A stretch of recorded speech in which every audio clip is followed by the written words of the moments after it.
Oficina Coordinadora de Riesgos Asegurados, SC OCRA, presenta Duralex, Sedlex, conducido por el licenciado Carlos de la Rosa Segura. Comenzamos. ¿Qué tal, amigos televidentes? Buenas noches, bienvenidos a este su programa Duralex Sedlex, como siempre agradeciendo el favorecimiento y su atención, pero principalmente a OCRA, que nos permite cada viernes llegar hasta sus hogares. El día de hoy, como en programas anteriores, tenemos el gusto de compartir este escenario con los integrantes del Consejo Estatal de Abogados, quienes están en vísperas de celebrar, ya festejaron en la mañana y siguen festejando la semana que viene, un aniversario más. Y les pediría que nos presentáramos para nuestro público televidente. Claro que sí, Carlos. Muy buenas noches. Gracias por permitirnos estar aquí. A sus órdenes, maestra Sara Olivia Parra Telles, coordinadora del Consejo Estatal de Abogados de Morelos. Marco Antonio Salgado Gama, presidente de la Comisión de Honor y Justicia del Consejo Estatal de Abogados de Morelos. Carlos, buenas noches. Roberto Coránguez Esquivel, presidente del Colegio de Abogados Fiscalistas de Morelos. Contador y abogado. Contador y abogado. Por si fuera poco. Entramos aclarando una situación que se ha venido dando en el contexto de la operatividad de todas las asociaciones de abogados. Ha habido muchos eventos en estos últimos días, partiendo del Día del Abogado. Y finalmente nos encontramos por ahí una asociación en la que tuvieron a bien denominar lo que hace muchos años conformamos muchas organizaciones, pero no legalmente constituidos, sino simplemente como un eslogan de batalla, que era un Foro Morelense de Abogados. Hay una asociación que dice llamarse Foro Morelense de Abogados y que finalmente, si bien representa un núcleo, un grupo importante de compañeros y colegas, no es el grueso de las asociaciones, no conforma o no representa el grueso de las organizaciones. Es importante en su oportunidad aclararlo para que no exista confusión en el momento que exista algún pronunciamiento del Foro Morelense de Abogados, que no se piense que no es ni el Consejo, ni la Barra, ni alguna otra organización la que en su momento manifiesta o emite un punto de opinión. ¿Estaremos de acuerdo? Yo creo que sí, Carlos. Yo creo que vale la pena que aclaremos el punto, porque a mí me ha tocado en lo personal platicar con diversos compañeros de los medios de comunicación, en donde la percepción que se da hacia afuera pareciera que cuando esta organización habla y se denomina Foro Morelense, pareciera hacia el exterior que está conformada por todo el gremio de abogados que conformamos en el estado de Morelos, y como bien lo dice Marcos, no es un tema. Ellos lo quieren llamar como un tema universal, cuando no es así y se crea esta confusión. Pero, Marquitos. Sí, yo creo que de entrada hablar del concepto Foro Morelense es un concepto que es universal. Es un concepto que es incluyente y en el cual cabemos y estamos todos, claro, con independencia que al interior del régimen interno de la barra de abogados, que se circunscribe a sus propios estatutos, el propio Consejo Estatal de Abogados, que aunque tiene una particularidad que de manera horizontal da la posibilidad de que otras agrupaciones se sumen, ello no quiere decir que en su régimen interno tengan la autonomía y la independencia. Hay prueba de ellos que está aquí el contador y licenciado Roberto Coránguez, claro, quien se suma a este propósito como algunas otras agrupaciones, pero que busca él darle fortaleza a las acciones que él realiza, como las que hoy nos va a dar cuenta a través de una invitación de un evento que recién aconteció. Nos hace referencia de ello como antecedente, pero que al final, cuando hablamos del Foro Morelense, que no se tenga la impresión de que quien es el vocero está hablando por todas las asociaciones. Eso es bien importante y qué oportuno que se nos da la oportunidad de aclararlo. Bien, adelante, bueno, pues entonces continuando con sus festejos, con su celebración, ¿cuántos años? ¿Qué han hecho? ¿Qué van a hacer? ¿Qué falta por hacer? Sí, claro que sí.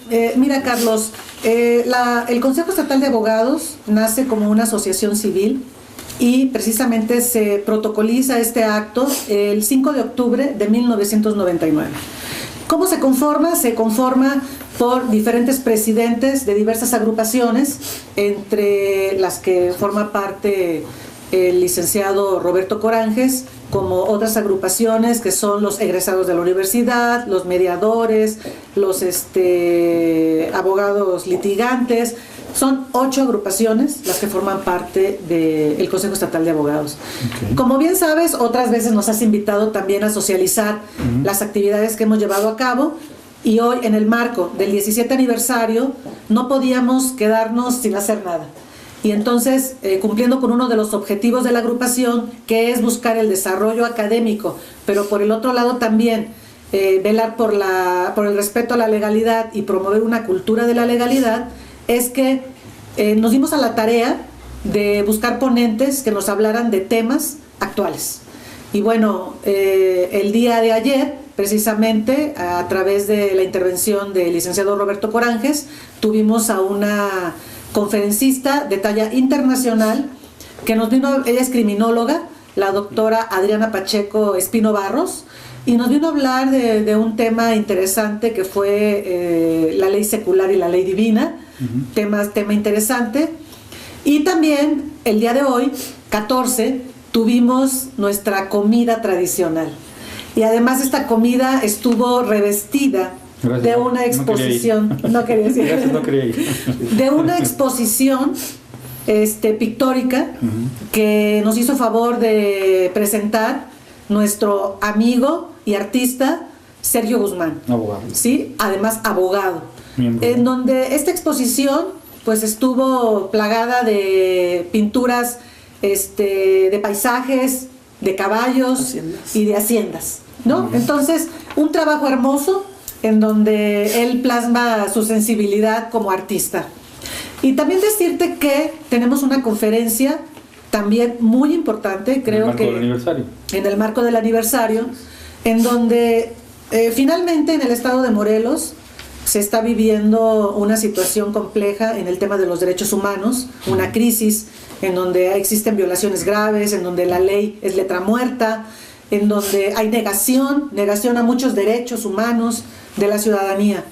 Entonces es por ello que invitamos a través del licenciado Gustavo García Aragón a un ponente destacado, al maestro en Derecho Enrique Carpizo Aguilar.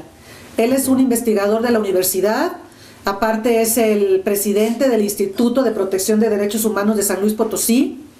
Es un investigador que ha escrito 7 libros, entre ellos uno con el tema de la ponencia, que es del Estado legal al Estado constitucional por la protección de los derechos humanos, ¿no? Entonces, esto es con el propósito no solo de buscar el desarrollo académico de los integrantes del gremio, la profesionalización, sino que está abierto al público en general, es entrada gratuita, no se cobra, y creo que para que la ciudadanía sepa del tema de los derechos humanos, muchas de las ocasiones nos dicen, ejerce tus derechos, pero no los conocemos, ¿no? Oímos hablar de algunos conceptos, pero muchas veces no los conocemos a profundidad.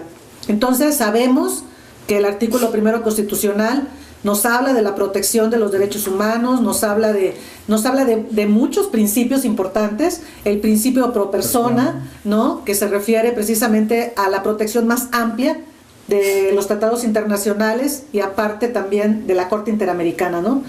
Pero también nos habla de principios importantes como el de progresividad, ¿no? Que muy bien el tema, porque en el estado de Morelos se han violentado estos principios con reformas que han llevado a cabo el Congreso del Estado, en donde inclusive, bueno, hay instrumentos jurídicos que se han hecho valer, uno de ellos la acción de inconstitucionalidad por parte de la Comisión Estatal de Derechos Humanos, inclusive, hay un... Eso fue en cuanto a la Ley de Participación Ciudadana. En cuanto a la Ley de Participación Ciudadana, pero también en cuanto a la Ley de Participación Ciudadana, a través de un grupo de abogados, se interpuso un amparo sobre el derecho de petición, amparo que se acaba de resolver favorablemente, en donde se otorga la justicia, el amparo de la justicia de la Unión. Que obliga para que la gente tenga conocimiento de cuál es el alcance. Este documento, ¿tienes el informe a lo que obliga? No tengo el dato concreto, pero en cuanto lo tengamos, lo ponemos en conocimiento. Y decirles que esta conferencia se va a llevar a cabo el día 18 de octubre a las 11:30 de la mañana en coordinación con la Facultad de Derecho y Ciencias Sociales de la Universidad Autónoma del Estado de Morelos. Los invitamos ¿Dónde? ¿En qué auditorio? en el auditorio de la facultad, en el Fernando Castellanos. Es que luego vamos al Zapata, luego al Castellanos. Es correcto. No, en el Fernando Castellanos. Ok. Y te digo que es con la finalidad de que la ciudadanía esté informada de estos temas tan trascendentes. Claro. Otro de los temas es una conferencia que acaban de traer también en aras de esta ley de transparencia, de la cual ustedes también formaron parte, estuvieron presentes, y me gustaría que compartiéramos con el público, porque es importante el saber que, como bien comentas, el Congreso del Estado ha tenido a bien, y a veces a mal, llevar a cabo reformas que en su oportunidad hoy transgreden la norma, transgreden la Constitución, rebasan el ámbito de competencia del Estado, no obstante su soberanía, y que de alguna otra manera, como una especie de capricho de quien hoy dirige el destino del Estado, mantiene y preserva estas instancias, como lo es el mando único, como es el Tribunal Fiscal, como lo es la supuesta beca salario que dice que se va a mantener a piedra y lodo, que quiero saber cómo le va a hacer. Pero finalmente, hablando en materia fiscal y de transparencia, pues lo hemos comentado aquí en programas anteriores. El licenciado Manuel Bello Campo hizo favor de compartirles, integrante del Consejo Ciudadano de este tribunal, que tuvimos a bien y a mal, digo, porque finalmente fue la 52 legislatura la que lo creó, pero hoy existen reformas, existen ya resoluciones por parte de la Corte, que todos aquellos estados que en su momento se adelantaron a la reforma dejan de tener vigencia, de tener efecto. Habría el concepto para algunos, contador y abogado, que debiera de recurrirse para poder surtir efectos. En mi concepto, finalmente es una reforma constitucional, hay una supremacía a nivel federal y que deben de acatar todos los estados. Por lo tanto, independientemente de que en el estado existe uno, debiera desaparecer nuestro tribunal, y creo que fue parte de las conferencias a las que asistieron, pero me gustaría conocer tu opinión, contador.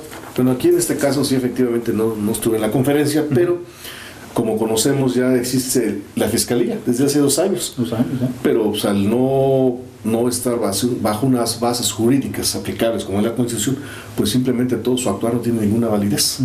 Se tiene que desaparecer y conformar nuevamente esa Fiscalía. De otra manera, sería algo insólito que el Estado no acatara las disposiciones a nivel nacional con esta Constitución. Tuvo que acatarlo, Quintana también Roo tuvieron que acatar. Entonces, considero que el Estado debe hacer lo mismo. Hacer ese movimiento y nombrar a un nuevo fiscal, legislar en ese momento y adelante, pero así estamos, como dicen, estamos en falta en este momento. Y además está costando el erario. Es un costo que les está costando el horario. No sé, Marco, ¿tú qué opinas? 2 años operando un tribunal y sin resultados. Pero no, ni siquiera en funciones. Además. ¿No? Porque estaban esperando que se diera la reforma a nivel federal incongruentemente. No, lo que pasa es que se crea, se designan a los titulares, se le, entre comillas, designa una sede, porque está publicado en el periódico oficial, donde invita a la ciudadanía a acudir a un domicilio por ahí que dieron, que finalmente no acaba de operar, y que por ley y por nuestra Constitución está creado. Hay un periódico oficial, que publica el inicio de la vigencia de las labores, pero hasta ahí se queda. Entonces es un limbo legislativo aquí y legal, en el que desafortunadamente, en aras de cumplir caprichos del Ejecutivo del Estado, pues hoy hay una reforma también, este famoso mando único, que es un mando mixto, y ahora el señor dice que va a crear una policía Morelos. Mira, yo creo que el presupuesto te establece que desaparece en su momento el recurso para efecto de poder sustentar la famosa beca salario, y el señor dice que Morelos sigue. Pues yo quiero saber cómo, con qué presupuesto, si del dinero viene la operación, si lo saca el señor de su bolsa, pues adelante, ¿no? Pero finalmente, pues dependemos de casi un 95% del presupuesto federal, por lo tanto, quiero saber dónde va a sacar para ello, ¿no? Entonces... Así es, Carlos. Yo creo que, si bien es cierto, los estados mantienen su soberanía y su autonomía, yo considero que hay un pacto federal, hay una coordinación que debe de haber entre la federación y los estados, y además hay una línea, hay un parámetro, y como bien tú dices, que está sujeto a presupuesto federal, en donde la federación pone una parte y una parte la pone el estado, ¿no? Sí, mínima, ¿no? O en ocasiones nada, ¿no? Pero no podemos estar violentando la Constitución, porque finalmente estos se constituirían en actos inconstitucionales, porque no están vinculados a la norma general suprema, ¿no? ¿Qué provocaría lo que ya se hizo en su momento? Acciones de inconstitucionalidad, controversias constitucionales, amparos y demás cuestiones, ¿no? Sí, finalmente, porque entonces entran en conflicto pues la cuestión de competencias, ¿no? Claro. En todo esto. Y fíjate que precisamente mucho se ha hablado del Sistema Nacional Anticorrupción. Y yo creo que sí es importante que la ciudadanía entienda de qué se trata todo esto, ¿no? Y eso es lo que nos han venido a platicar los funcionarios. ¿En qué consiste? Nos hablan de que fue una reforma que se hizo a un paquete de 7 leyes, y hay que saber, por ejemplo, ¿por qué surge esto, Carlos? Es importante.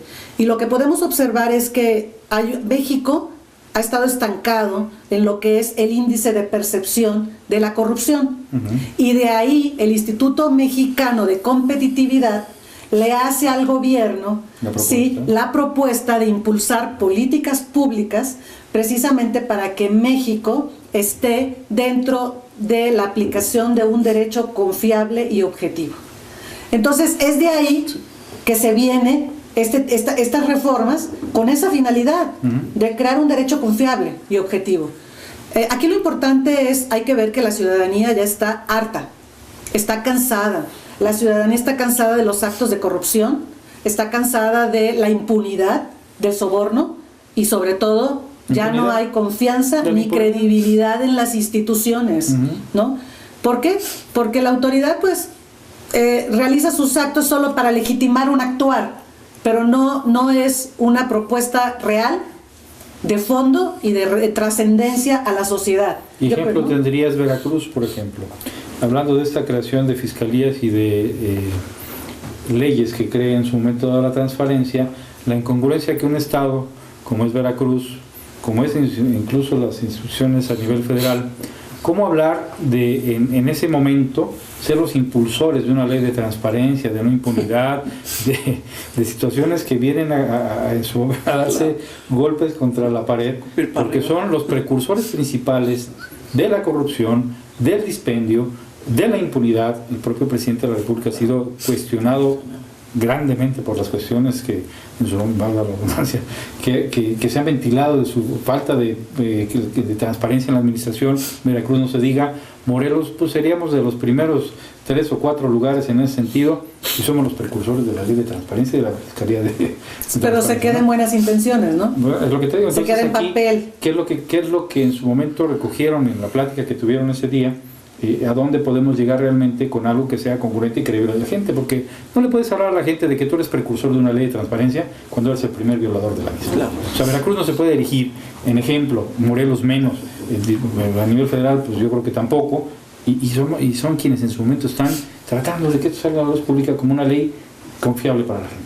Pues mira, yo creo que aquí van a tener un papel protagónico los ciudadanos, precisamente los consejos de ciudadanos, para hacer los señalamientos, las denuncias, pero yo creo que también el papel protagónico lo van a tener el Tribunal Fiscal, el Tribunal de Justicia Administrativa, y obviamente pues la Procuraduría o la Fiscalía de Anticorrupción. Y todos esos entes que están contemplados, ¿no? Se les da. Y precisamente cuando hablábamos del paquete de 7 leyes que tuvieron reformas para la aplicación de este sistema, estamos hablando de que se crea la Ley General del Sistema Anticorrupción, se modifica la Ley General de Responsabilidades Administrativas para hacer hincapié a las sanciones que se tienen que imponer, la Ley Orgánica del Tribunal Federal de Justicia Administrativa, reformas a la Ley Orgánica de la Administración Pública Federal, reformas a la Ley de Fiscalización y Rendición de Cuentas de la Federación, reformas al Código Penal y obviamente reformas a la Ley de la Fiscalía General de la República al crearse la Fiscalía Anticorrupción, ¿no? Y bueno, por ahí, ¿quién va a cerrar la puerta? ¿Por qué esto va a estar? Bueno, es de llamar la atención que así como se habla de todo un catálogo de actualizaciones de los marcos jurídicos legales en nuestro sistema jurídico mexicano, yo quiero establecer en esta oportunidad que me llama mucho la atención haber escuchado al presidente de la mesa directiva del Congreso que hace un llamado, una convocatoria para una nueva constitución política del Estado de Morelos. Nos llama la atención a partir de que, como ya se ha establecido aquí, ¿cómo podemos hablar de un nuevo texto constitucional si el que está vigente no se cumple a cabalidad? Si los primeros que protestaron cumplirlo y hacer cumplir son los primeros violadores. Si cuando se habla de progresividad y existía desde el marco de una cultura de participación democrática la figura como una conquista de la sociedad, la revocación del mandato, se le da reversa, ¿verdad? Y entonces, ¿cómo pretendemos hablar de de un nuevo texto constitucional si lo que hoy en día tenemos no se cumple? Entonces, yo creo que se ha desvirtuado ahí mucho. Me llama también la atención, ya que tocamos el tema, ver hoy en día, no sé a qué se deba, ¿verdad? A lo mejor alguien aquí me puede auxiliar, ver a los señores diputados pues en las colonias, haciendo campañas de cortes de cabello, pintando banquetas, guarniciones, fachadas, etcétera, cuando que de origen y de esencia la función del diputado local es el creador de las leyes. Sí, entonces, deberían de ir, pero ¿sabes qué? Hacer mesas para escuchar las problemáticas. Sí, pero entonces aquí nos vamos a encontrar en un gran conflicto, que cuando tienen esa potestad jurídica constitucional de hacer leyes, por un lado la incongruencia de que salen de su recinto oficial de Matamoros para irse a sesionar en la oscuridad de la noche fuera de la ciudad, a Xochitepec, Morelos, y de espaldas al pueblo. Y entonces violentando la ley. Violentando su propia ley orgánica, violentando disposiciones legales para cumplir caprichos de no sé quién. ¿Y con qué autoridad moral nos hablan ellos que violentan la Constitución de crear una nueva Constitución? Entonces, yo creo que nosotros los abogados, profesionistas, estamos llamados a hacer este enérgico pronunciamiento de conciencia de la gran responsabilidad que esto implica. No lo podemos permitir, tenemos que levantar la voz. Y concluyo mi participación diciendo, seguramente, porque nadie de ustedes me contestó la pregunta que hice, seguramente trae fondo electoral, pero también tenemos la sociedad que empezar a decir... ¿Será con mira hasta el 2018? Pareciera que sí, pero la respuesta no solo queda ahí, también la respuesta es que debe ser hacer conciencia que Morelos es para los morelenses. Y esa es la frase con la que... No, y además hacer cultura política en donde realmente se reflexione el voto y ya no se vote por quien no respondió a las expectativas del pueblo. Aquí, Marco, yo siento que la función sustantiva de los legisladores es legislar la ley. Nada más. No andar en esa parte que es una parte secundaria que le corresponde al municipio. Así es. Darle mantenimiento a las calles y toda esa parte, ¿no? Y por mandato constitucional. Cierta gestoría. Está ahí, pero no como función prioritaria. Es legislar, estar creando las leyes, ¿verdad? Y no andar en esa parte. Luego eso es hasta... Bueno, de alguna manera quieren enmendar la plana, ¿no? Ya la regué, ahora cómo me vuelvo a acercar. Pues, ¿cómo se acerca con el pueblo adelante? Pero aquí es lamentable, triste también. Sí, vemos vemos sus face de los legisladores pintando en las calles. Pero ver los comentarios. Exactamente. Sí, también se arriesgan. ¿no? Entonces yo considero que casualidad, legislar y olvidarse de dar esas gestiones, ¿no? Creo que parece una parte de gestoría. Es mi punto de vista, comparto que no es esa función primaria, esencial del legislador. Y bueno, como se comenta, puede ser que estén viendo a futuro el 2018. Por supuesto, eso es parte de su preocupación. Ahora cómo enmendar la plana. Ya la regaron, ya le dieron a la ciudadanía hasta por abajo de la lengua, y ahora cómo me vuelvo a acercar. Social, como tengo una cercanía ya con el pueblo, pues dicen, desafortunadamente, y así nos han tenido y así continuamos, al pueblo pan y circo, y mientras nos den una despensa, nos den por el voto, ¿no? Ahí estamos. Y es lo que pretendemos, de alguna manera reivindicarse con una obra social que no va a trascender a mayores, un corte de pelo, una pintada. Pues digo, ¿cuánto puede durar eso? Lo mismo que decimos cuando vas por el voto, ¿no? ¿Cuánto tiempo te dura una despensa? ¿Cuánto tiempo te duran 500 pesos por tu voto? Entonces es lo que hay que modificar. No, y ahora vamos a ver la constitución que quieren hacer de 50 artículos. La ley de más de 100. Aquí estamos ante la ley de Herodes, ¿no? Vamos a hacerla. Un salvo a la medida. Claro, como todas las leyes que han venido creando en este último tiempo. No, yo no conozco la nueva constitución que quieren proponer 50 leyes, 50 artículos. ¿Dónde van a quedar los demás más de 50 artículos que contenían? Compendiados y con letra chiquita, como dicen por ahí en los contratos, ¿no? Tenemos 2 minutitos para despedirnos. ¿Algún último mensaje, algo que quieran? Yo, si me lo permiten, yo creo que el llamado que podemos hacer como profesionistas a la sociedad es, con nuestro diario actuar, dignificar el ejercicio de la actividad política. Hoy por hoy, esta se ha prostituido. Hoy por hoy, los partidos políticos ya no son depositarios de la confianza social y el reto que tienen es que si ellos no cambian, seguramente la sociedad los cambia. ¿Es correcto, Sarita? Efectivamente, coincido con Marco, en donde los partidos políticos no están cumpliendo con su objetivo social y político, en donde la partidocracia ya no está convenciendo a la ciudadanía. El sistema, habría que ver cómo va a irse modificando esto, pero sobre todo el que podamos realmente dar una cultura política a la ciudadanía para que entienda que ese derecho ciudadano del voto no se termina el día de la votación, ¿sí? Va más allá la participación política y sin embargo los representantes la quieren constreñir solo A un día. a un día, Así es. ¿no? Los invitamos a nuestros eventos, participen, infórmense. Es correcto. Es lamentable y triste que los poderes se han alejado del pueblo. Un caso concreto que lo vi en la mañana en una conferencia. La gente pasa y te ve y se pone a llorar la gente. Dice, oiga, ¿ustedes qué pueden hacer por nosotros? ¿Ves a la gente cómo se pone a llorar? Se nos dejan solos. Creo que debe haber más acercamientos a la gente. Sí. Hay que acercarse, los Un poderes. acercamiento real. Real. No se está haciendo naturalmente, no, que lleguen y que realmente vayan con el pueblo. Hoy fue muy triste ver a la gente llorar, que pasaba en la entrevista, se acercaban y llorando, pero me decía la gente que no sabía de quién era. Ahí está el pueblo, ahí debemos de acercarnos. ¿Qué es lo que le hace falta? Muchas gracias, Carlos. No, gracias, Muchas gracias por estar aquí. por la invitación. Pero principalmente a ustedes, gentil público, gracias por favorecimiento de su atención. Gracias a Ocra, que nos permite cada viernes llegar a sus hogares. Que pasen un excelente fin de semana. Hasta el próximo en la serie. Muy buenas noches. Presentó